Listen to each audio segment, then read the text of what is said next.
Hey, everybody, welcome. This is Jason Clemmons, Doctor of Chiropractic at the Rock Health and Wellness Center, and this is Life with Jason Clemmons, DC. We are live on this Friday evening, February 28th, right here from the Rock Health and Wellness Center studios in Lubbock, Texas. We're on the radio at 98.7 Walk by Faith, 1420 AM, 987radio.com.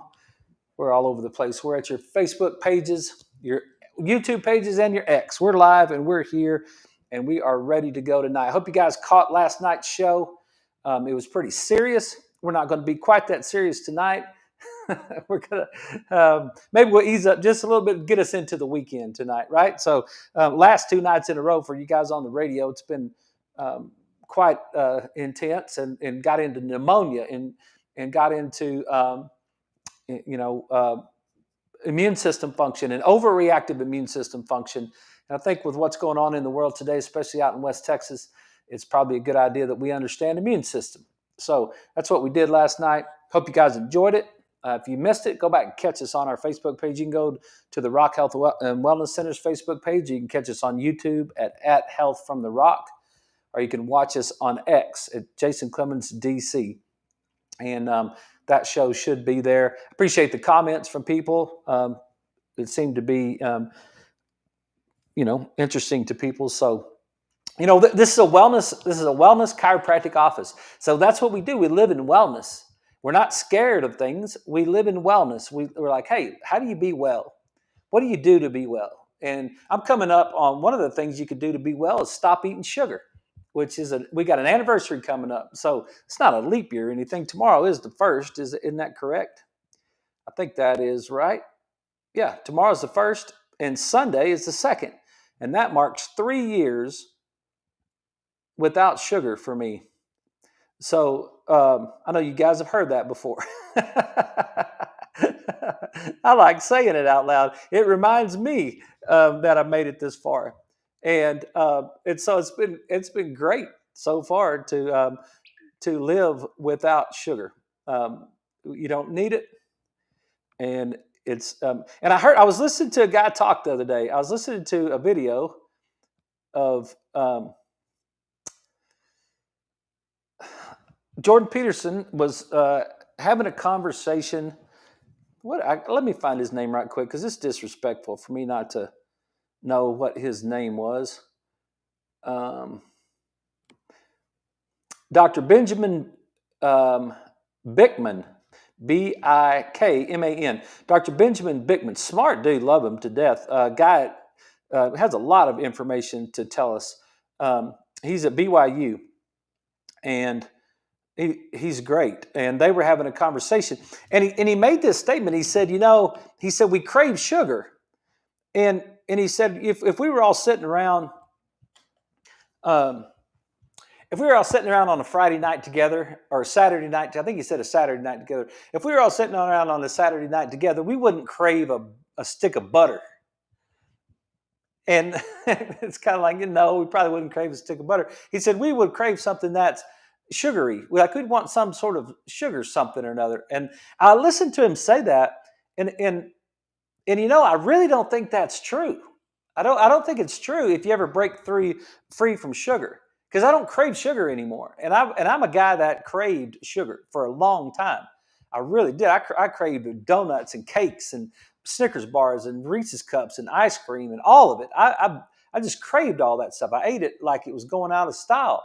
And then just 3 years ago, I just decided I wasn't going to do that anymore, and I broke free from that craving. And I promise you, when people say that, I don't think it's true. I don't think it's true at all. I know that you don't believe me because the majority of you haven't shut your sugar off yet. And so you can't imagine that there's actually a way to live without having any craving for sugar.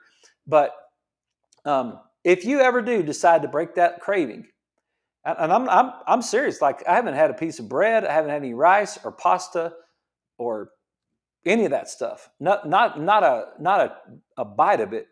I caught one crouton in a salad once by accident, but other than that, no. And that's at 3 years. I haven't had a hamburger bun or a real piece of pizza or anything. in 3 years. And I'm actually loving life right now. So it's, you know, I'm not saying that to brag, and I'm not saying that to be depressed. I'm saying it because it's like, man, it's pretty cool actually. It's like I just broke free of it. I don't need it anymore. You really, you could. People bring like at the holidays and stuff. Like somebody will bring in some. One of my ladies brought us some award-winning jelly. I had to tell her yesterday.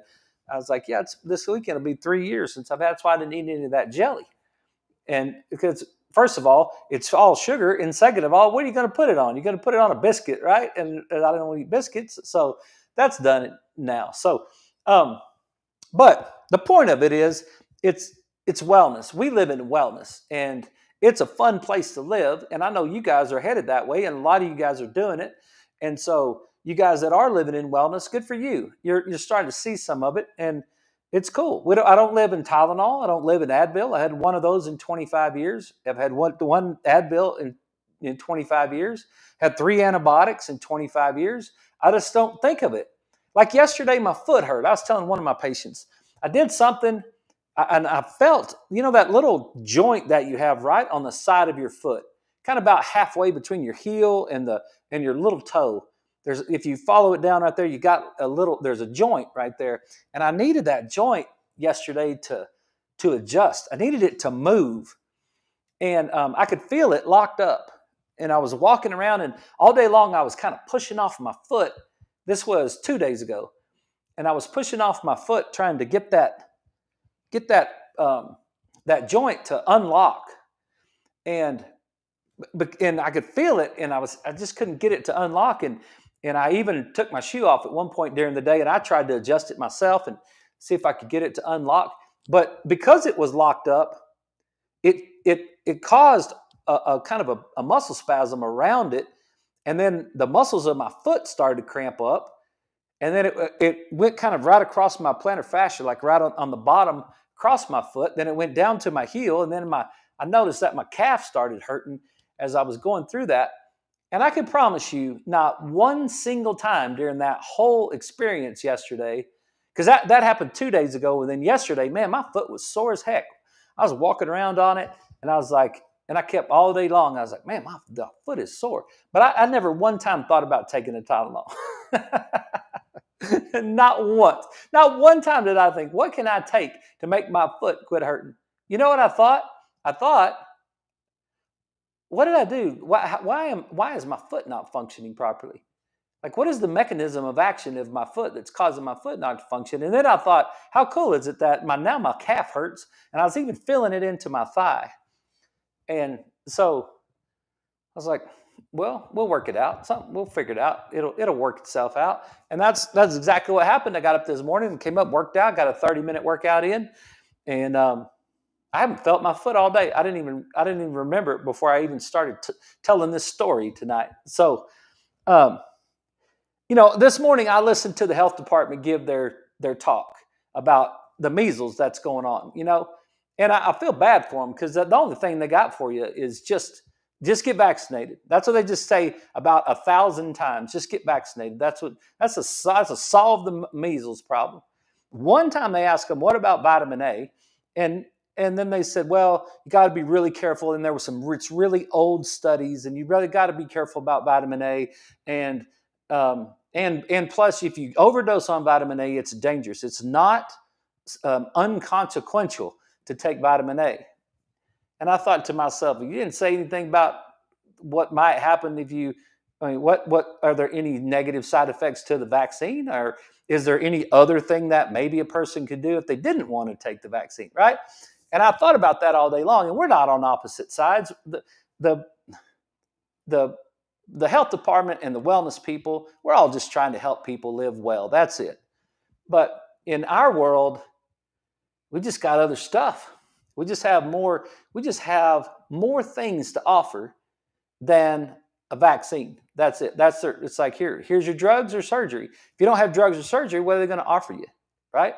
Well, not in our world, because we can't use drugs or surgery. So in our world, because we can't use drugs or surgery, we got to work at it.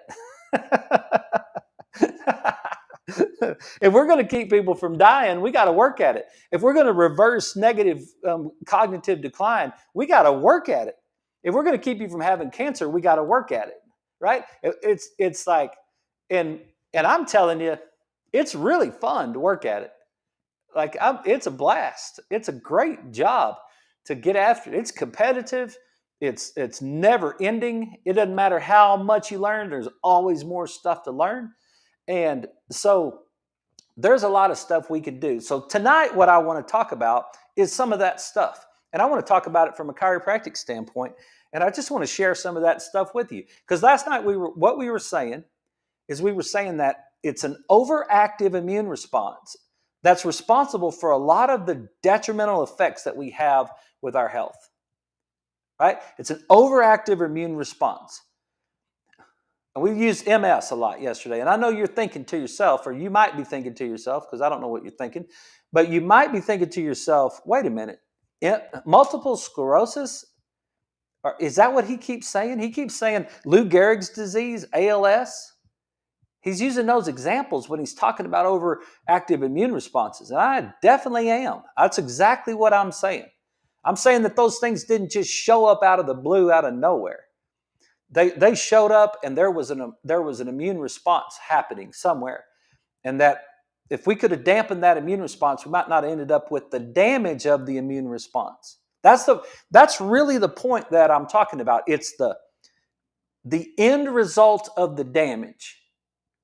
If you're dealing with Parkinson's and you've got some sort of dopamine deficiency in your brain, right? And because those cells were damaged. Well, what they get damaged from? They got damaged from something. They didn't just get damaged from nothing. There's got to be something that damaged them. And then when you got exposed to that something that damaged them, what happened? That's what I'm talking about right there. Like what smoking gives you is shown to be bad for you, right? Like smoking's bad for your lungs. Okay. The smoke hits the lungs, then what happens? Something happens. And the health of the host and the ability of the host to control that thing that happens is going to determine how bad that smoking is bad for your lungs, right? That's what I'm talking about. We talked about it a couple weeks ago. We talked about fructose metabolism. When we talked about if you have too many soda pops, and now you get all that high fructose corn syrup, and that high fructose corn syrup goes to your liver, and then now you've got an overdose of liver an overdose of glucose or fructose, into the liver. What's happening right there? The body's trying to respond, but it can't, and it's disrupting and all kinds of stuff, right? So that's what, in the wellness world, that's what we're working on. We're working on the dampening of that immune response. I got the question today, how many milligrams of omega-3s should I take? And it's like, it depends on how much dampening we're trying to do, right? Dr. Murphy, that taught me about omega-3s, was taking 18,000 milligrams a day to get rid of polycystic kidney disease. 18,000 milligrams. You got to take it to take 18,000 milligrams, you basically got to take it in a liquid form, because that's basically 18 pills that you would have to take if you were taking the fish oil that we sell. But you can get 3,000 milligrams basically in a bottle and 1 teaspoon. And that's what I did during COVID. I just took the top off this bottle, poured it in a spoon, put it in my mouth, poured it in a spoon, put it in my mouth, poured it in a spoon, put it in my mouth. I was trying to keep all that inflammation as low as possible. Then you put the lid back on it and you put this thing back in the fridge. And that's one thing. So that's one of the things we can do. That's what I'm trying to talk about tonight. That's one of the things we can do as adults to take our fish oil. But wait a minute. What about our kids? What am I going to do to get my kids? How am I going to keep my kids from having pneumonia? How am I going to keep my kids from having overreactive immune response? Right? I'm going to show you right here.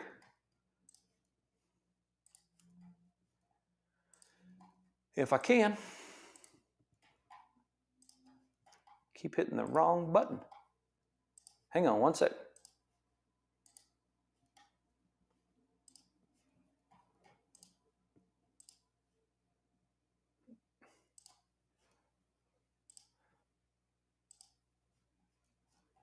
Maybe. I better be able to pull this off tonight. What is going on? Hang on one second. Oh my gosh.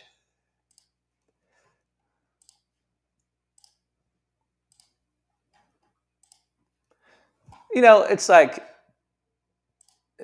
technology will let you down. There it is right there. Okay. Here is cod liver oil for children. It comes from Child Life, and it's cod liver oil. Let me switch it around. Maybe you can see it better this way. Okay, $21.99. You can get it on Amazon or wherever. It's cod liver oil. It's from children. It comes in droplet. It's got a droplet for your kids. One of my patients uses it, and you can put for infants 6 to 12 months. It's a half a teaspoon.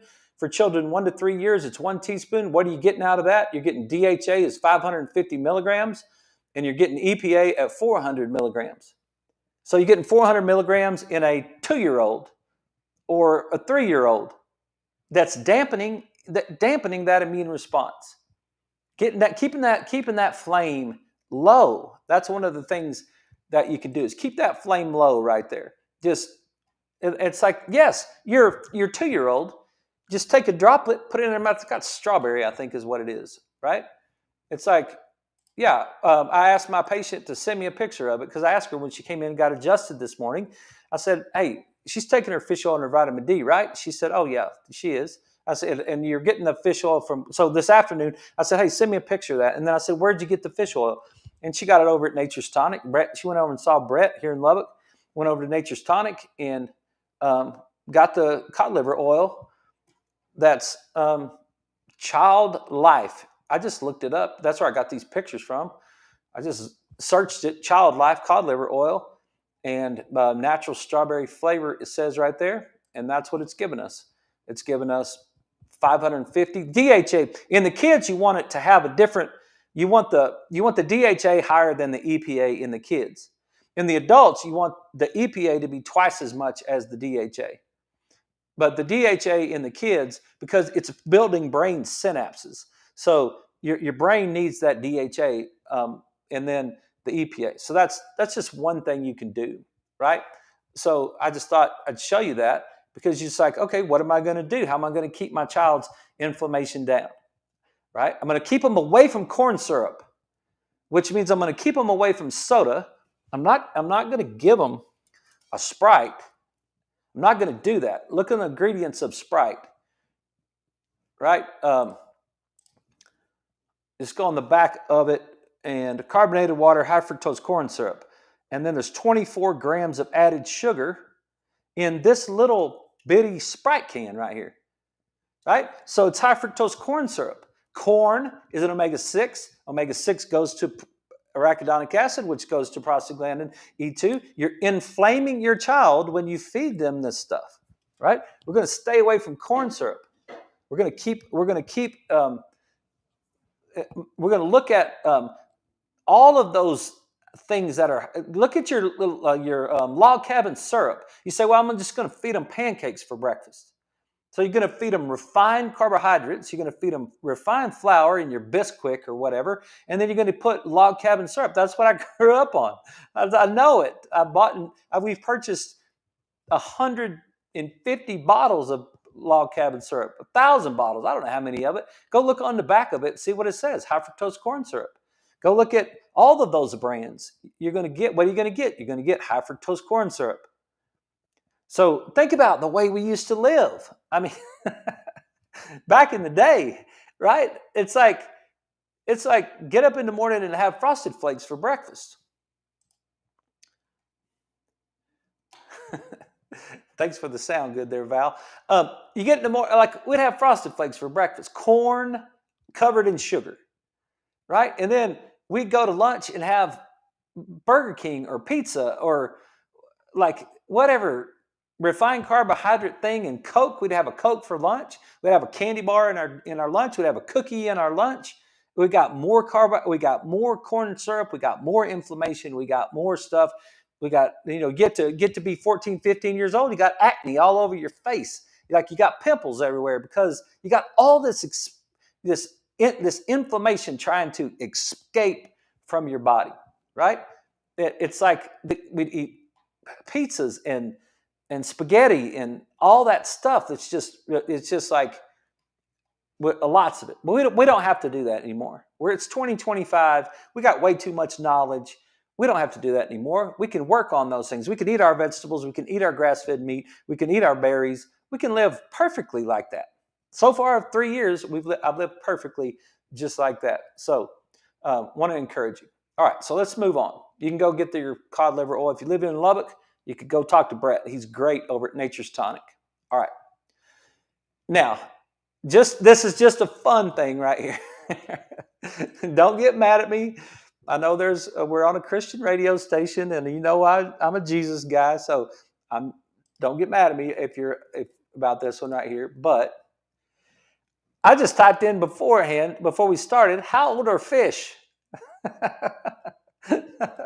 I just kind of wanted to know, how old are fish, right? So it just happened to show up. This article right here happened to show up, and it was published like 4 days ago, February 24th, 2025.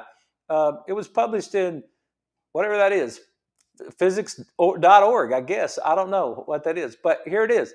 A 380 million year old fossil, quote, fish from Scotland has been discovered in Australia. Queensland is renowned for its fossil of Australia's large backboned animals, dinosaurs, of course, like Jurassic whatever, and other large ones. However, our new paper published in the Journal of National Science Review documents the smallest vertebrate fossil animal described so far from the state. It is highly enigmatic tiny fish from a remote location close to Northern Territory border. It lived in the shallow margins of marine environment about 400 million years ago. I don't know. I don't know if it was 400 million years ago or not, but fish are old. They're old as humans, like old fish are. And so if you wonder to yourself, should you be eating fish? They've been right with us the whole way. Way before we had farms, way before we had tractors, way on back there, right? We've had fish. And so can pregnant girls take fish? Yes. Can little kids eat fish? Yes. Can old people eat fish? Yes. Everybody can eat fish. And if you live out here in West Texas in the dirt, then it's hard to eat fish because we don't have any fresh fish. So that's why you got to take your fish oil, and that's one thing you can do to decrease your inflammation. Okay, that was just a fun fact to get us through the weekend. And don't get mad at me. All the Bible people, don't get mad at me if that doesn't fit in the rules. I don't want to get in trouble. So, all right, what else can you do? I could tell you something that you're not going to ever think about right here. All right, let's read. Let's just read this little abstract right here real quickly, and then that'll set us up for the next one. And this abstract right here says neuronal regulation of immunity. How, why, how, and where. And all I have is the abstract. I tried to get into Nature, but I couldn't get the full article today. But what it says right here is neuroimmunology is one of the fastest growing fields in the life sciences. And this was published in 2021, okay? Neuroimmunology is one of the fastest growing fields in the life sciences, and for good reason. It fills the gap between two principal systems of the organism, the nervous system and the immune system. Although both systems affect each other through bidirectional interactions, we focus here on one direction, the effects of the nervous system on immunity. Okay? And that's a thing. Like, that's a thing. So what could we also say? We could also say, because we know now in our understanding that immune system, that inflammation is immune system, right? We know that. So if we know that, then think about what that's saying, that the nervous system has a control over the immune system. The nervous system has a control over inflammation. I didn't make it up. I told you. I told you having this job is great. It's one of the best jobs in the world, right? It's like, yes, first we ask, why is it beneficial to allow the nervous system any control over immunity? We evaluate the potential benefits to the immune system that arise by taking advantage of some of the brain's unique features, such as its capacity to integrate and synchronize physiological functions, its predictive capacity, and its speed of response. All right, that's where I want to go with it, is right here. The brain's unique features, such as its capacity to integrate and synchronize physiological functions. Now, how's it going to do that? How's the brain going to integrate and synchronize physiological functions, the functions that are going on in your body? How is the brain going to integrate the functions going on in your body? It's going to do that through your nervous system, right? You're going to be able to integrate your immune system. We're talking about how do you keep your immune system regulated and dampened and under control and all those things, right? What is one thing? Take your fish oil. Oh, man, we're at a break. Hang on. Sorry about that on the radio. You guys stick around with us. We'll be right back. This is Life with Jason Clemmons, D.C.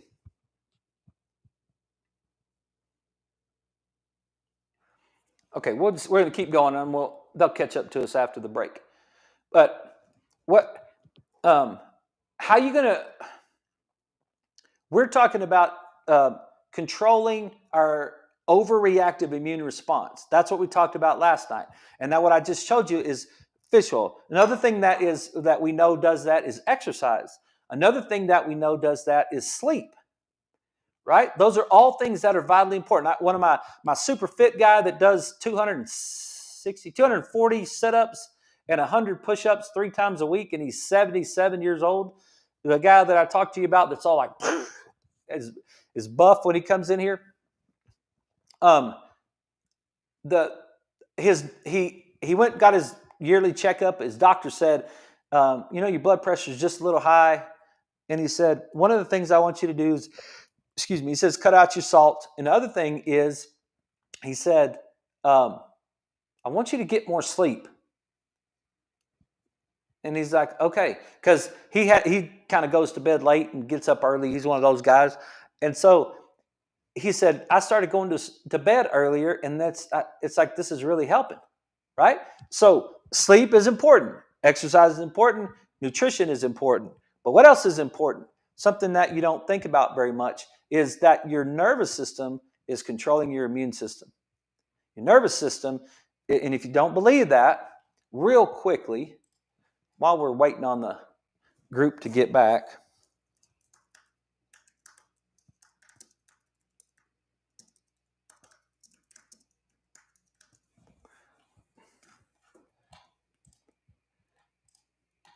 just look at that.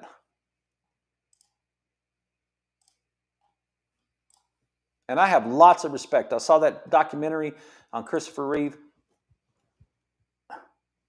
Look at that picture right there. Okay?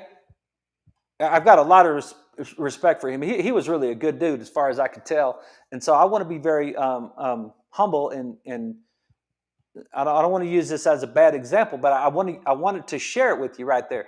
Look, you got a guy that's a 6'3" stud Superman guy, and he falls off a horse and breaks his neck, and now he's in a wheelchair and he can't move anything below this level. And what did Christopher Reeve die of? He died of an infection of a bed sore. You've heard me say that lots of times before, right? Why did he die of an infection of a bed sore? Because he didn't know he had a bed sore. Because he wasn't able to integrate the physiology that was going on in his body because he didn't have communication through his nervous system. Hey, everybody, we're back. This is Life with Jason Clemmons, D.C. We're talking about the things that we can do to make sure that our nervous system and our immune system are functioning properly, we want to keep that immune system dampened, right? Well, I'm talking about the nervous system tonight. We've already talked about the other things, and I've got a picture of Christopher Reeve on the slide here, and I've got Christopher Reeve beforehand, and I've got Christopher Reeve afterwards. And the reason that Christopher Reeve died from a bed sore, the infection of a bed sore, think about that. The infection of a blister. Why did the blister get infected? Because the nervous system didn't know he had a blister. Why did the infection kill him? Because the infection was an over-response or an abnormal response or a continued response that didn't ever got dampened because the nervous system wasn't involved in the process. And the nervous system wasn't involved in the process because he had cut off the information going from his body to his brain. And if we go back over to our article, where it says right here, it's the nervous system's unique features and its capacity to integrate and synchronize physiological functions. It didn't do that. It wasn't able to do that in Christopher Reeve because the nervous system wasn't receiving the information from the body. Okay? Now, break it down for us. Okay? I will. I'll break it down for you.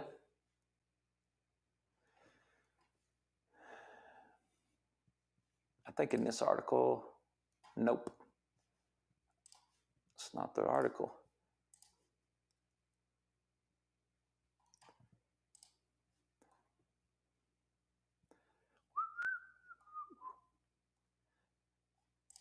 I got too many articles open right now. All right, here's the one I want to talk about. Okay, and we've talked about this before, but now let's talk about it as it relates to the immune system, and let's talk about it as it relates to the autonomic nervous system. Okay, and this is the intermedius nucleus of the medulla. That's that part of that brainstem area, right? A potential site for the integration of cervical information and the generation of autonomic responses. And this comes from, the authors are from the Institute of Membrane and Systemic Systems Biology, University of Leeds, United Kingdom. Okay, so I'm going to try not to get too technical, but I really want to show you the intermedius nucleus of the medulla. This little nucleus in your brain, that's in your brainstem, is a small brainstem nucleus which receives afferent information, which means information going from the body to the brain. It receives, afferent means from the body to the brain. It receives afferent information from the neck musculature and also descending inputs from the vestibular nuclei, from the nucleus, from the vestibular system in your ear, right? The gustatory portion of the nucleus of the solitary tract, the NTS, and the cortical areas involved in movements of the tongue. This nucleus sends projections to both different parts of the brain itself. I'm going to move down. I'm not going to get too much into all that, but I want to move down here to the bottom, and I want to get the key points from Dr. Murphy on this one, okay? Key points is that this particular nucleus is in the medulla. It receives afferent information from neck muscles, from the vestibular system, and from different parts of the brain and cortical areas involved in movements of the tongue. The nucleus integrates information. Here's our word again. The nucleus intermedius integrates information from the head and neck and relays this information on to the nucleus of the solitary tract where suitable autonomic responses are generated, our autonomic nervous system. So now we've got our sympathetic and our parasympathetic, right? We've got our fight and flight response, which we know our fight and flight response, fight or flight response, is decreases, the fight or flight response decreases the immune system response. Because it's like, whoa, hold on just a second. For the majority, from a big picture standpoint, there may be individual little parts of it that it stimulates, but for the big picture, because in the fight or flight response, in the sympathetic response, your brain is only worried about the next 90 seconds to 2 minutes. It's not worried about long-term things. So it's only trying to work in a very short term to try to save your life. Um,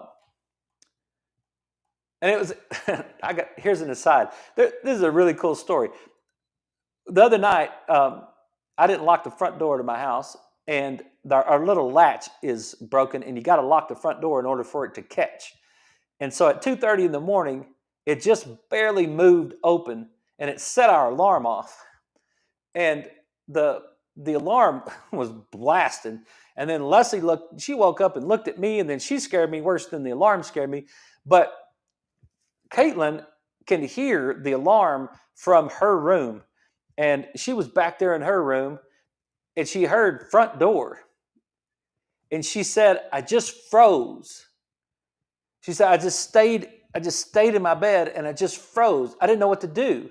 I didn't know where I should move. And so your fight or flight response, I laughed and I kind of explained it to her after we were finished, but your fight or flight response is not, it should be freeze, fight, or flight. The first thing you're going to do is freeze until you know whether you should fight or flight. That's how that response actually works. And that was a great example for that happened right there. But so anyway, let's get back to it right here. The nucleus intermedius neurons receive inputs from sensory afferent that use glutamate as a neurotransmitter. Some exotoxin experts insist that dietary glutamate will adversely influence the functions of glutaminergic neurons. Outputs from the nucleus intermedius to the nucleus tractus solitarius, I'm sorry, I know those are big words, and hypoglossal nucleus suggest a role in the coordination of tongue movements and autonomic responses to changes in posture. Very important. The nucleus intermedius coordinates autonomic responses to postural changes. So when we have postural changes and we have abnormal curves, and we have abnormal function of cervical curves, remember, there's a normal cervical curve where you actually have a 42-degree curve in your neck, and that each one of the bones is right on the curve. And then there's an abnormal cervical curve where you have reversals and forward head posture and decreased disc height. And so we see this a lot. We'll see a curve that's we've lost that curve in the neck, and then we'll start to have changes. And what I want to tie it to tonight is I want to show you that your autonomic nervous system in your brain, the part of your brain that's controlling your autonomic nervous system and parts of your autonomic nervous system are receiving information from the muscles and the joints. It's receiving afferent information from your neck.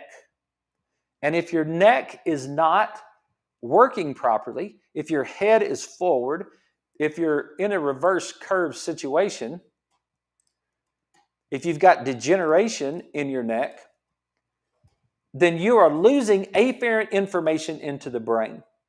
It's altering or reducing the information going from the neck to the brain. When this happens in this particular forward head posture and you open up the facet joint on the back, that facet joint is full of receptors that are firing to the brain. And so what is happening is you don't touch the receptors, the head goes forward, and we get a postural change, and we get a neurological input altering change, which now alters the autonomic nervous system function. And it's like, you're saying that getting adjusted helps your immune system. And that's exactly what I'm saying. And I'm not just saying it, I'm saying it with science. I'm saying it with research, right? I'm saying it with actual neurology.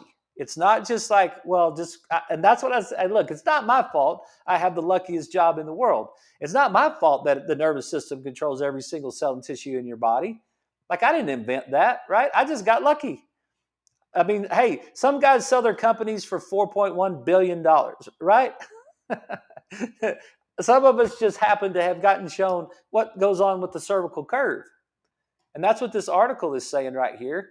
It's saying that your brain is receiving information from your neck in a postural position. It responds to postural changes. The nucleus intermedius has a spinal cord component called the central cervical nucleus, or the medullary portion of the central cervical nucleus, or the intercalculated nucleus, or the nucleus intercalculus of Saturni. I don't know, like all that. It's like big old long words. All I can tell you is that there's a spinal cord component that's going on into this nucleus intermedius that's firing over to control your autonomic nervous system. The spinal cord component is located lateral to the central canal at the border of the dorsal and ventral horns. Sensory fibers from the upper cervical dorsal root ganglia directly enter the nucleus intermedius. Sensory fibers, okay? Sensory fibers from these muscles, the suboccipital muscles, the muscles right up underneath your skull, the sternocleidomastoid muscle, this one that's on the side of your neck right there, that runs from right up underneath your ear to your sternum right there, and the longus capitis muscles project to the nucleus intermedius via the upper cervical spinal dorsal root ganglia.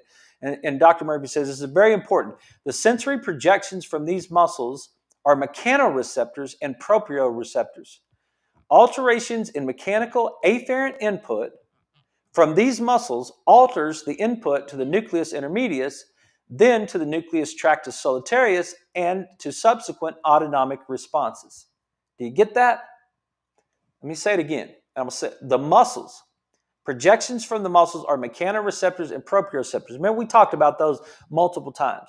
The receptors, they're measuring pressure. They're measuring stretch. They're measuring chemistry of the neck. That's when you say, man, my neck is stiff. When you say your neck is stiff, to you, it just might mean that your neck is a little stiff. Like you can't turn your head quite like you're supposed to. To me, it means a lot more than that. Like it means a lot more to that than it's like, wait a minute, now we've got autonomic nervous system. Like maybe you might get, you start having digestive trouble. You would start having like irritable bowel problems or constipation or diarrhea or acid reflux because you're having an autonomic nervous system disruption, because you're having abnormal function of your neck, right? You're going to go take some sort of proton pump inhibitor to stop your digestive tract problems, and your digestive tract problems could be coming from the fact that your neck's not lining up properly. You've got postural changes in your neck, and that could be creating an autonomic response. It could be creating a heart response. It could be creating a blood pressure response. It could be creating an adrenal gland response. It could be creating sexual organ function response. All of those things could be going on just from the fact that the neck is not proper, because the mechanoreceptors and the proprioceptors firing from the neck into these nucleus are not being received because they're not being sent properly. That's what the article is trying to say. Okay? These projections from the central dorsal root ganglia to the nucleus intermedius have been proposed to be proprioceptive, which suggests the activity within the nucleus intermedius is heavily influenced by the position of the head relative to the trunk. If they're proprioceptive, then the position of the head relative to the trunk. Look at the difference. Look at the difference in the way that the trunk is, the head and the neck, and the way that the neck is between a normal cervical curve and an abnormal cervical curve.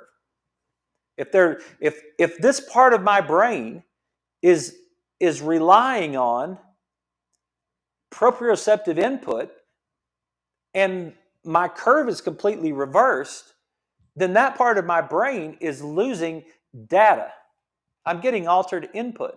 It's called disaffirmation. That's what a subluxation is. That is subluxation, interference in the nervous system. That's the detection and the correction of subluxation. That's why we at the Rock are subluxation based. It's like, because it makes the most sense to me of anything that I've ever learned in my entire life. It's like, look, if you've got two options right there, I mean, that I don't know if that comes from the football player in me or if that comes from the coach in me or whatever, but that right there to me is, it's just as plain as day. If you're telling me that neck alignment and movement is related to brain function, then I need to have a proper neck alignment and movement in order to have proper brain function. Does that make sense? It makes sense, right? And if I don't have proper neck alignment and function, movement, then I won't have proper brain function.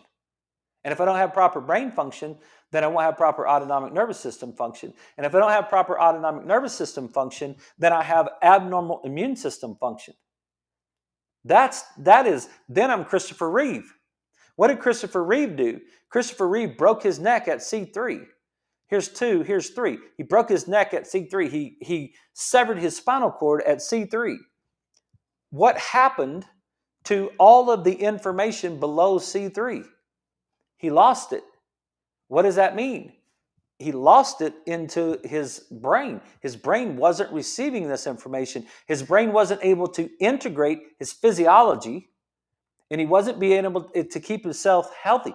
I did not hear any of this on the health department's press conference today. I didn't hear anything about this. I didn't hear anything about, hey, if your kids are subluxated, their immune system might not be working properly. You should get everybody in West Texas ought to be getting adjusted. I didn't hear that at all, right? But you're hearing it tonight. Yeah, because that's the way we roll around here, right? So keep losing that picture for some reason. Let's get back to the article.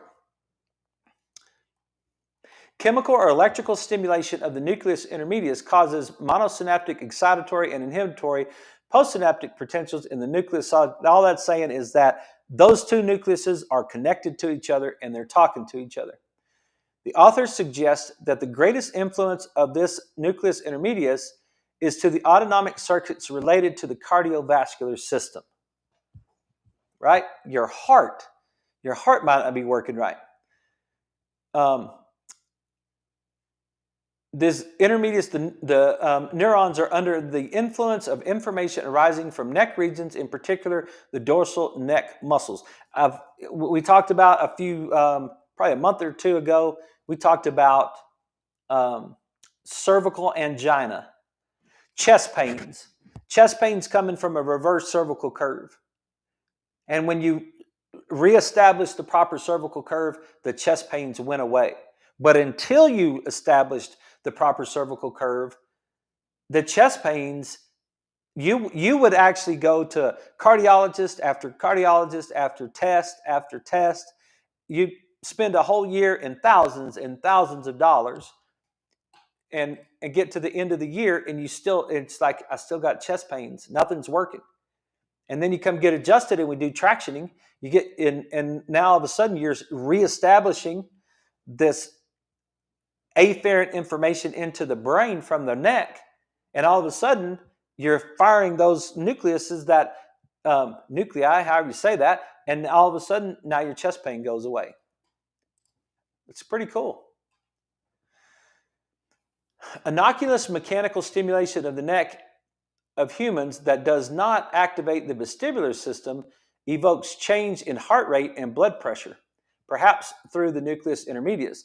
This is like saying that altered mechanical afferent input from the neck subsequent to the chiropractic subluxation alters the neurological influence of this nucleus, in turn influence the autonomic control of the heart and blood pressure, right? Low thresholds of stimulation to the nerves entering the C1 and C2 dorsal root ganglia can elicit changes in the activity of both sympathetic and respiratory nerves.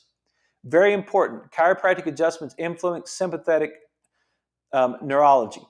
Proprioceptive information can play a role in modulating the autonomic nervous system, the central theme to chiropractic care, right? Neurons in the nucleus intermedius are under the influence of sensory afferent information arising from the neck. Yeah, it's all pretty good right there, right? Very important because it implies that non-painful, aberrant mechanical afferents input from the upper cervical spine can alter autonomic function. Let me go back again. Upper cervical dorsal root ganglia afferent fibers project to the nucleus intermedius, and these fibers are proprio and mechanoreceptive afferents, not nociceptive. So they're not carrying pain. They're carrying mechanical movement. Okay? So they're carrying mechanical movement, so you're not necessarily going to feel them. And this is very important because it implies that non-painful abnormal movement and non-painful abnormal input from the upper cervical spine can alter the autonomic nervous system. That's what it's saying. Yeah. I mean, I don't know. I don't know if you think that's as cool as I think as I think that is. It's like, look, your neck needs to move. It needs to move from birth. You go through the birthing canal, and all of a sudden, someone puts a suction on top of your head, or they pull you out by your head, and they put all this pressure on this upper cervical area. And it takes, I don't know what it is, 100-something pounds of pressure to decapitate a child. And like vacuum distraction or forceps puts pretty dang close, like 70 or 80% of that amount of pressure on the upper cervical area. And then all of a sudden that child is not functioning properly. And then they get laying down in the floor and they get stuck. And we had a conversation this week about like the flat part on the back of the head. We're laying too much on our back, and the little baby's head's getting flat, and they're having a hard time with rotation. Well, what are they doing? It's like, what's going on with the way the brain is receiving that information? So why would we wait until the child grows up and becomes 30 years old and having migraines or headaches or whatever associated with abnormal posture of the neck? Why do we wait till they're 40, 50 years old before we start their chiropractic care? Why wouldn't we start their chiropractic care at birth? Like the youngest person I've ever adjusted is 7 hours old. And I was just late to the hospital. That's the only reason. So we've adjusted a lot of little kids that were within days old. And it's like, what we just don't understand. We don't understand as a group. We don't really understand the idea of wellness, and the idea of wellness from a chiropractic standpoint of getting adjusted. We're going to wait till we have some sort of pain, but remember, there's like 99% of function is subconscious. You don't even know it's going on right now. Like, what's going on with your right foot right now? You didn't know 3 seconds ago, but now you know. You're thinking about your right foot, right? What's going on with your liver and your kidney and your spleen and all that stuff? You don't know that stuff. What's going on with the afferents in your neck? Not until they reach threshold of pain will you feel them, but before they reach threshold of pain, they are sending signals in that 3 trillion bits of information per second that we always talk about into the nervous system. And the nervous system is regulating the autonomic response, which is regulating the immune system response, which has something to do with whether or not we have an abnormal immune system response to a virus. You can tie it back. You can tie it back to what I talked about last night in the host. What we want is we want the host to be as healthy as possible whenever they face that virus, bacteria, whatever the thing that might happen to be out there in the universe, right? We want to be able to be as healthy as possible, and the nervous system is vitally important in determining the health of a person. It's not just the fish oil. The fish oil is definitely part of it, and it's been around for 380 million years or whatever, right? It's definitely part of it. It's not just the sleep. It's not just the exercise. It's all of that together. It's like all that together. Did I get adjusted this week? Yes. Did I take my fish oil every day this week? Yes. Did I get some sleep? I need to work on that and get better, though. My pillow is wearing me out, and that is a thing I need to work out. Did I get my exercise this week? Yes. Okay. I'm doing healthy things. Did I eat any sugar? No. And I'm doing healthy things. I can expect healthy results, right? That's all I got for you tonight. I hope it's good. I hope you guys enjoy it. I hope you guys have a great weekend. If there's anything I can do for you, you can send me a text, 806-794-0400. You can call the office, make an appointment. We could get you checked out. You can send me, thanks for sending me those messages. And otherwise, you guys have a great weekend, and we'll see you guys on Monday.